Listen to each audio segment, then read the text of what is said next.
Thousands of fans, family members, and fellow athletes are gathering in Manchester today to pay their final respects to one of Britain's most cherished boxing icons, Ricky Hatton. The man affectionately known as the Hitman passed away on September 14th at the age of 46. He was found dead at his home in Hyde, Greater Manchester. Police later confirmed that there were no suspicious circumstances surrounding his death, but the shock of the news rippled far beyond his hometown. For many, the sudden loss of Hatton, a fighter who wore his heart on his sleeve and represented the best of British grit, feels deeply personal. His death left a void in the boxing world and in the hearts of millions who saw him not just as a champion, but as one of their own. The city of Manchester, a place Hatton proudly called home, is draped in sorrow as people line the streets for one final goodbye. The funeral procession began early this morning in Hyde, winding its way through the neighborhoods that shaped his youth, before arriving at Manchester Cathedral, where his funeral service will take place at noon. Fans holding blue flags, a tribute to Hatton's beloved Manchester city, have gathered along the route, many wearing shirts with his name or carrying posters of his famous fights.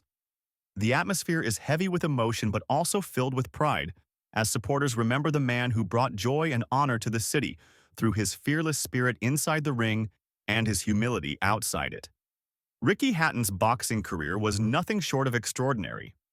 Over 14 years, he built an impressive record of 45 wins and just 3 defeats in 48 fights.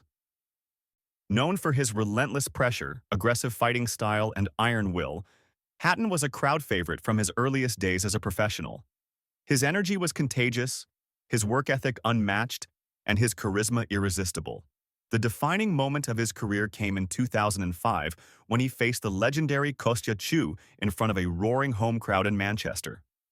That night, in an atmosphere described by many as electric, Hatton delivered one of the greatest performances by a British boxer, forcing Tszyu to retire on his stool and capturing the IBF light welterweight title. The victory elevated him to superstar status and forever cemented his legacy in the annals of boxing history. Beyond his triumphs in the ring, Hatton was admired for his down-to-earth personality. Despite the fame and fortune that followed his success, he never lost touch with his working-class roots. He remained the same cheerful, approachable man from Hyde who loved his pints, his friends, and his football.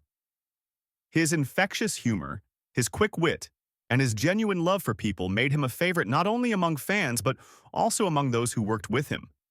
He was a fighter who made time for everyone, signing autographs, cracking jokes, and making sure the people around him felt valued. However, behind the laughter and bravado, Hatton carried burdens that few could see. After his retirement from boxing, he opened up about his struggles with mental health. He courageously shared his battles with depression, loneliness, and identity loss that came after stepping away from the sport that had defined him.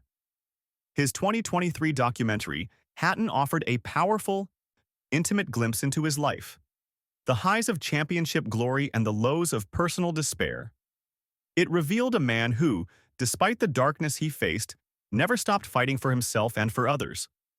Through his openness, Hatton became a beacon of hope for many struggling in silence, showing that vulnerability is not weakness but a form of strength. In an interview conducted just days before his death, Hatton spoke with former boxer Darren Barker about how he hoped his story would inspire others. He talked about his desire to help people face their struggles with the same courage he had to muster throughout his own life. "If my career and my battles can help someone else keep going," he said, "then I've done something right." These words, spoken with the sincerity that fans had come to know so well, now resonate with even greater weight. They serve as a reminder that even in his final days, Hatton was thinking about how to help others overcome their pain. Hatton's passing came just 3 months before he was due to take part in an exhibition fight, a comeback of sorts that symbolized his enduring love for boxing. Even after officially retiring, he never truly left the sport.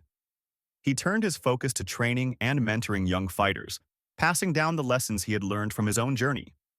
Among those he trained were his sons, Campbell and Connor, who have begun carving out their own boxing paths. Hatton often spoke about how proud he was to see his children following in his footsteps and how it brought him joy to guide them not only as a coach but as a father. Tributes have poured in from across the boxing world and beyond. Heavyweight champion Tyson Fury called Hatton a true warrior and a great man, while promoter Eddie Hearn praised him as the people's champion through and through.